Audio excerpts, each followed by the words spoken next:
Greetings, everyone. I am Ashley Beach Reed. I was affectionately introduced earlier as Queen Ashley, AKA Little Sis by Kevin Martin. And I'm sure you all have heard many stories about how people became passionate about the mission and the organization AACUC. For the sake of time, I won't share. Just know it began with talking to Queen Renee Satterwhite, AACUC's president and CEO. Welcome to AACUC's After Hours Reflections from today's session, Here, Now, Forever, Diversity, Equity, and Inclusion. As we are ending this powerful week of the conference, I wanted to remind you of some of the hashtags: AACUC 2020, AACUC, AACUC, CTC 2020, hashtag changed. And I wanted to remind you to keep sharing the good news and good work that AACUC is doing. Okay, now, this requires full participation. Place your dominant hand, this is my dominant hand, over your heart. Place your other hand over that hand. Feel the warmth against your hand and take a deep breath.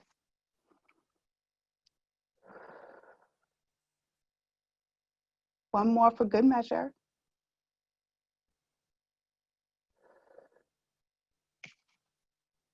Thank you for breathing with me. Thanks to Visa and Leticia Vaca, co-founder of Urban Catalyst Psychotherapy, who presented on mental health and well-being in the YPS session for that simple exercise for grounding. Next slide. Let's see. Oh. So, today's session. In the conference, we've heard, specifically on this panel, we've heard the word superheroes and champions. I even heard Maurice Smith being called the Black Panther of CUDEI movement, if I'm not mistaken. So, and as correct as those titles for the panelists today were, you are someone's superhero too. So this is the next audience participation. In the chat, share your superhero for change name. Black Panther is already taken. So let's see what we get.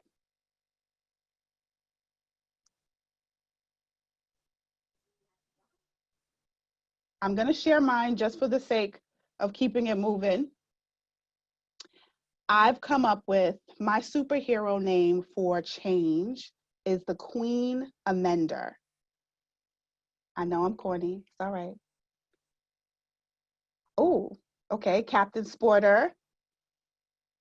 Shiro name Queen Heart. Oh, I love that. Squirrel Chaser. Okay. Okay, great. I love it. I love it. Warrior Williams. Come on, Andrea. I love it. Papa Co-op. All right. See, we're already ready. We're already ready to be the superheroes of change.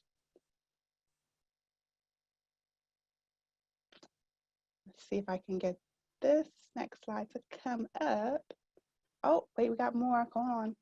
Carl the Defender, Queen Lion, Ben Louise Herring. Okay, that's your superhero name. I get it. It's awesome.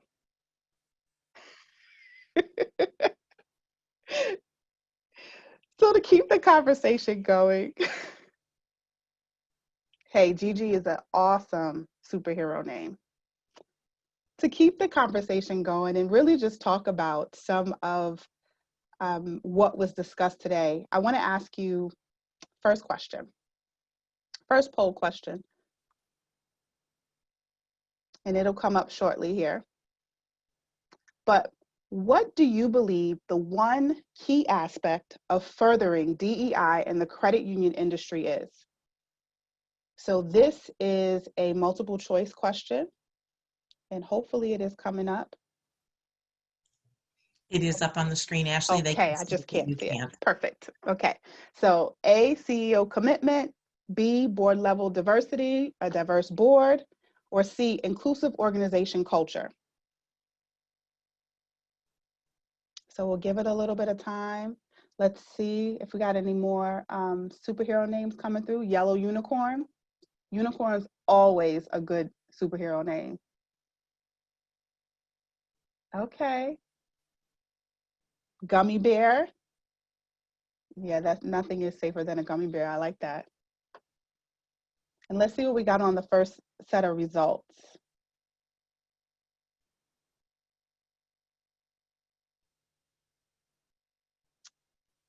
All right, we have a narrator assigned. Miss Angie Daniels is going to come on the line and read out our results for us.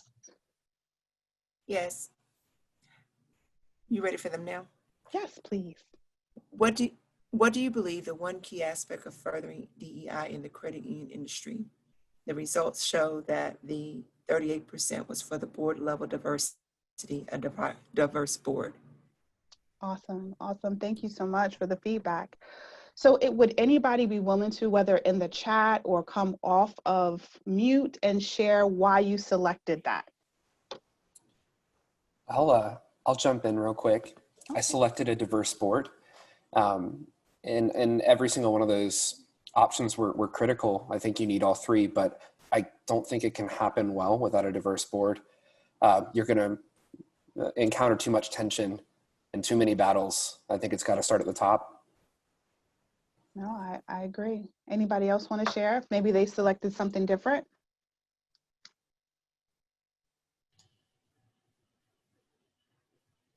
So I selected the same thing with a diverse board, specifically because it should be part of our strategic planning.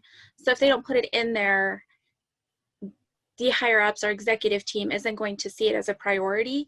So I feel like, just like Craig said, we have to have it in there so that it goes from the top down and everybody gets involved in it, instead of having it broken up into places, like different places at different times.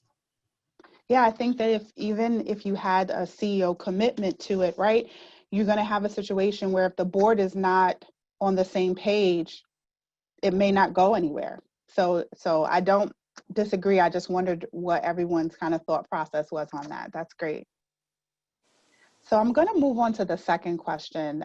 This came up while in the panel discussion, and it was kind of defined, and I'll wait for I'm going to read the question. Have you ever experienced the frozen middle, and can you relate? So for those who were on, great, awesome. I figured everyone had kind of been in that situation. I know that as soon as I heard the definition, I'm like, I've been there. How do I impact that change in the position that I'm in? So what are some of the things, one of the things that came up earlier that Maurice, I believe, talked about was around identifying those barriers, making them visible in order for you to remove them. So what are some ideas that we can do around identifying those barriers? Because sometimes it's not going to come from, someone higher up. It's going to be that person that's in the middle to truly identify, because you can see it. You're at a different level set. So anybody want to share maybe how we can identify those barriers? I'm going to pull up the chat, see if anybody put any there. I can share. This is Hazel May. Hi, everyone. So mine actually plays along to your first poll question and answer. I actually selected inclusive culture.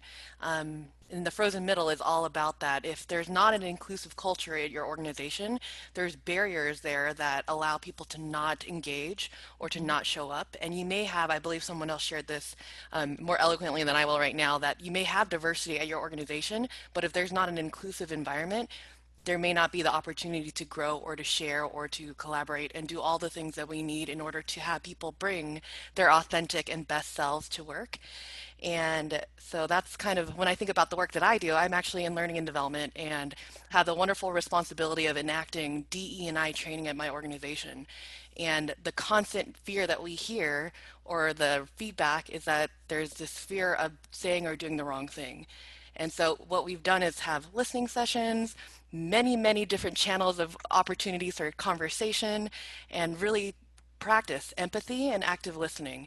And so those are the things that I think can help thaw that frozen middle, which is, I No, think, going to be a barrier for not only our credit unions, but the US and the world. yes. Thank you so much, Hazel May. I really did enjoy that. So one of the things that another one of the points that Maurice Smith talked about was just around with the 8 principles. He talked about making it unambiguous. Oh.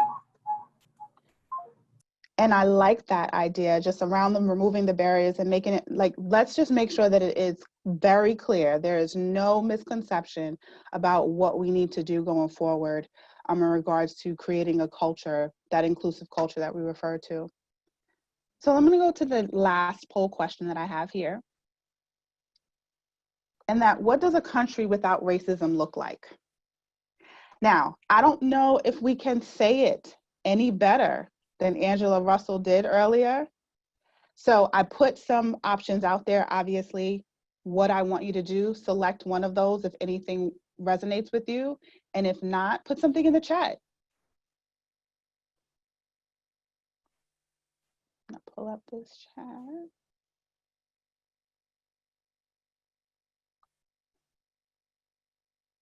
Oh, I see, Sheila. That's right. Open discussions. That part is so important. Well, can I say that this is Carl. Hi, Carl. How you doing? I really think about what Martin Luther King said. You know, it's the content of your character and not necessarily the color of your skin. But in my career, I don't think, because a lot of what we're discussing is somewhat institutional, and for people that's coming up behind us, I just want you to know that this road ain't easy, and you could literally spend your entire career fighting this demon that we're discussing right now. Because as I told somebody before, I was in the frozen middle, and I've been in the frozen middle for 30 years. And sometimes, you know, what's frustrating about some of these conversations for me is the fact that we've been talking about it for 30 years. I'm still in the frozen middle, and left retired in the frozen middle. And a lot of it is institutional as it relates to how the organization's culture is. And I don't want to come off like I'm mad or anything, because I'm not. I'm in a great space. But the issue for me is continuing to have dialogue and to have people have the right level of hope, is to understand that these are really difficult barriers to break down. And so a world without racism for me would look like that we don't have it, but we judge people on the content of their character and in their intelligence and their skill set as it relates to moving up in an organization. Because I can tell you, I've been passed over a good number of times in my career, and it's irritated me a whole lot, but I've continued to stay here and stay in the game. So I just want to just kind of add that, because I don't want this to seem like it's such a rosy discussion that you don't really have people that have suffered and felt the pain that I felt over the years, because they marginalize you, they trivialize you, they make it seem like you ain't worth it. If I got an accounting degree and you got an accounting degree, we both got accounting degrees, right?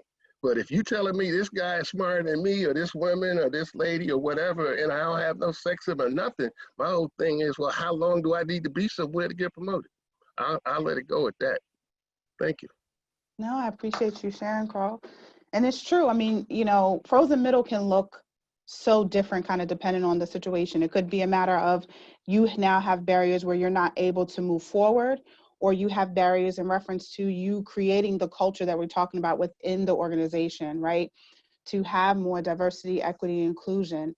And it does, you know, for some who are new to this conversation and extremely passionate, you know, just started to really get into it, you have this newfound energy, where those who have been having the conversation for 30 years. It may come over because, you know, for them, do you get to a point where you're tired of having it? Is it a conversation that you don't want to have anymore? So I am just thankful for it being a situation where there are people who have come before us, who've identified those barriers, right? And we get to be in a situation where we get to take the torch and continue it going and know that we have the support of people who have already said this has to change. And you're right, so much of it is a systematic situation.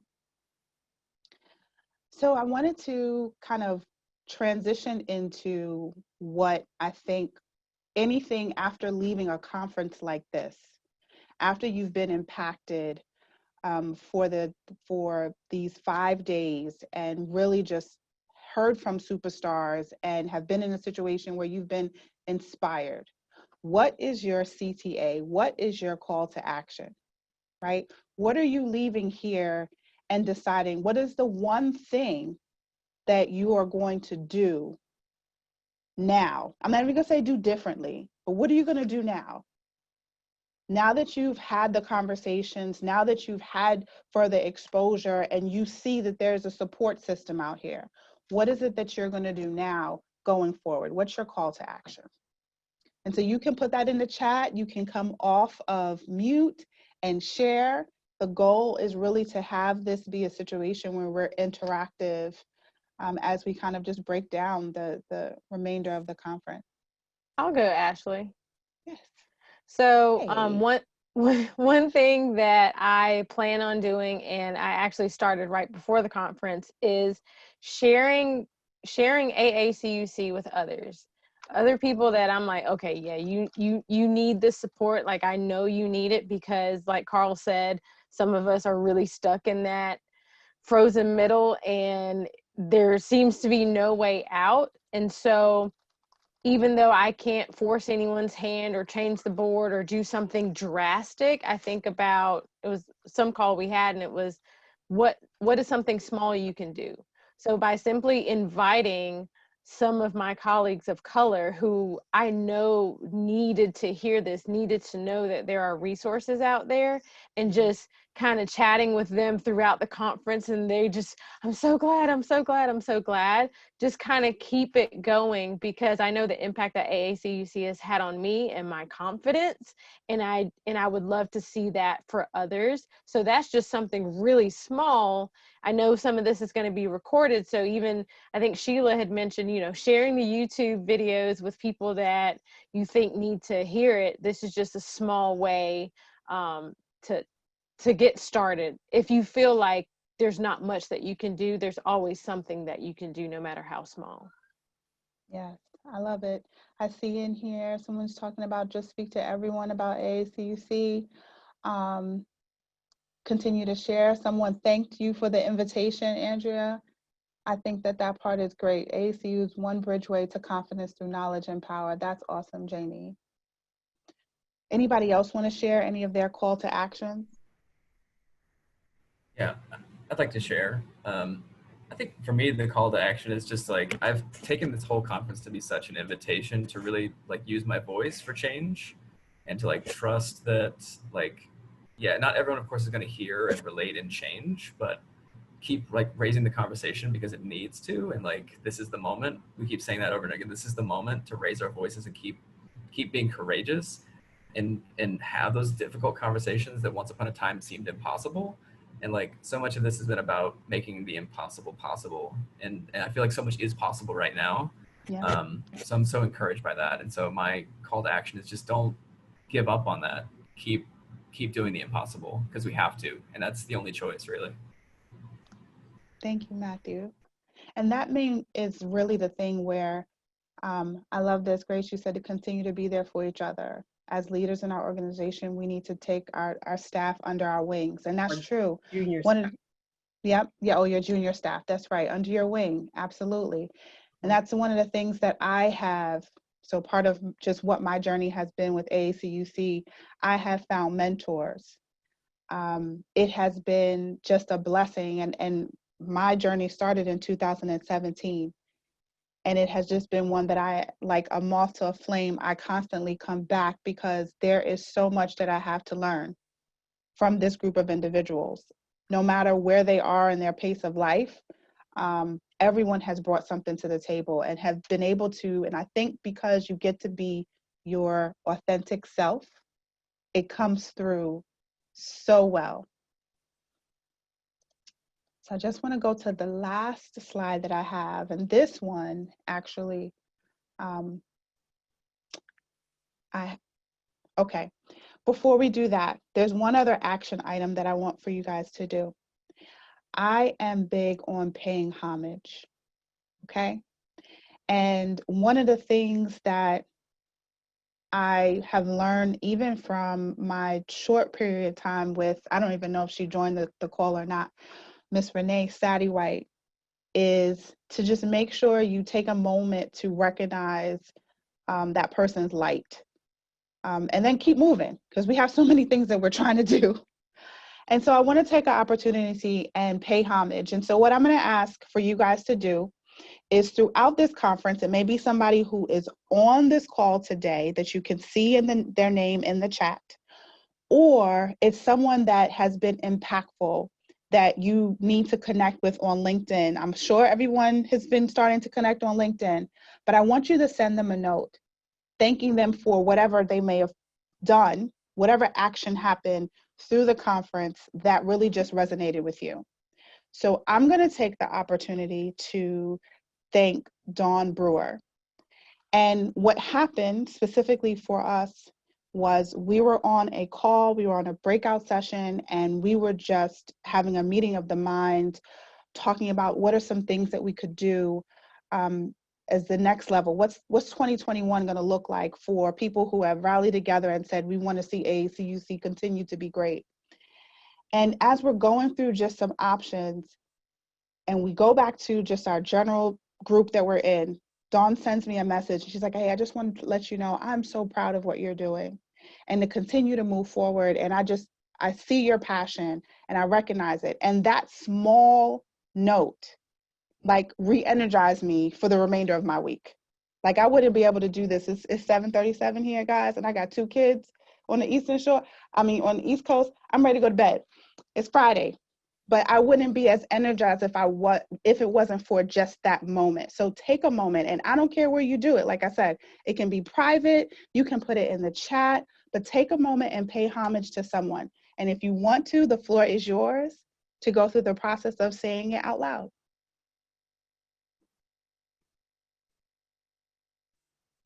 Oh, Sheila, yes, absolutely. Miss Danya, she has been incredible. I would like to say thank you to AACUC, Renee, as well as Opal, for inviting the Cooperative Trust and the Crashers into this extremely special space. I can tell you all the Crashers have been so incredibly engaged and open to hearing everything. And just, I was telling Renee, I've never seen a crash group geared and more poised towards action with such urgency before. And I just want to thank all of you for inviting us here and just allowing us to listen and learn and be allies for all of you. So thank you. Thank you so much for sharing. Yes, Opal and her spoken word. Trust me, I was trying to decide, do I go down the list of just thank everybody, but then I would be keeping you guys on the phone until 8 o'clock talking myself. So I decided to pick someone so I can make sure that we all have an opportunity to just pay homage. Oh, Andrea, thank you, Michelle Outlaw, for connecting me to AACUC. Thank you, Renee, for welcoming me into AACUC and allowing me to be a part of the 2020 conference and this phenomenal experience. This is great. Thank you to Dan Schlein, President, CEO of CCUL, for encouraging staff to become members of AACUC. That's where it makes a difference. And that's why it's so hard when we talked about those 3 questions on how do we continue to move the needle, right? Is it the diversity on the board? Is it a CEO? Is it having an inclusive culture? And all of those things have such impact. Because if you didn't have your leader, right, supporting you and supporting you being involved, how far would you really be able to go? Thank you, Chairman Hood, for sharing that.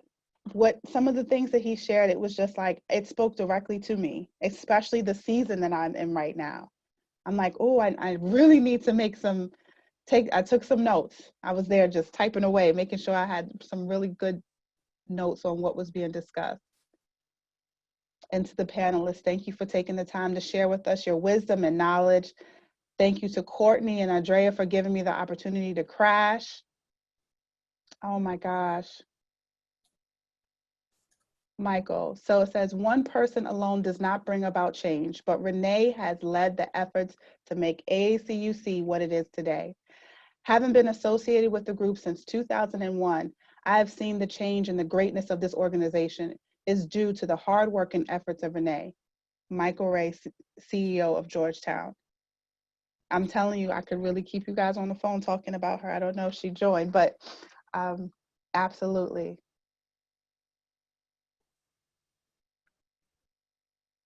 Yes. So everyone, here's the thing. We have our call to actions. And the promise and the action that you take and the promise that you make and the goals you set yourself are the ones that are going to take, that you're going to actually see through. Anything that somebody else sets for you, you're not going to do anything with. But when it's something that means something to you and resonates with your spirit, you will take it to the next level. So your call to actions have already been outlined, right? We have gone through the process of paying homage to those who have really spoken to us. Now it becomes our responsibility to move forward, right? It becomes our responsibility to be someone else's light. And so I just ask that you get to the point where you're able to just take in this full conference, start to get involved, be an active member. If you don't know how to be an active member or you're trying to figure out, trust me, there's someone. Please don't just email Renee, though. I heard that earlier. But there is someone here who can help you to get engaged.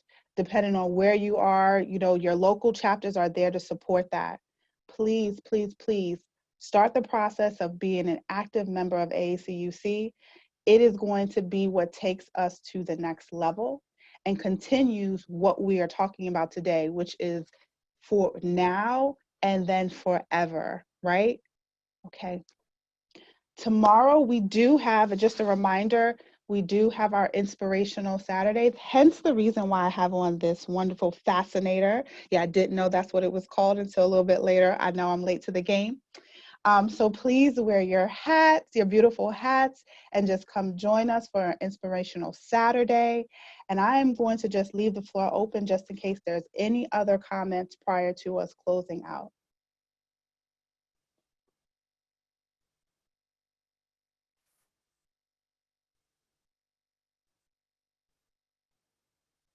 Okay, I just wanted to make sure I didn't miss anyone. Thank you so much. And then I know I have my slide up there. Again, I'm Ashley. I really thank you for the opportunity to even just be in a situation where I'm closing out this dynamic conference session. And I look forward to seeing your faces in 2021, hopefully in person. I am an in-person person. I like to feel people, touch them, see their reactions real time, and not have to worry about my internet going out. But thank you so much for your time and your energy. And I really hope to see you tomorrow, and have a great evening. Bye. Bye. Thank you so much. Thank you. Bye. Thank you. Bye. Thank Bye, you, guys. everyone. Thank you. Wonderful job.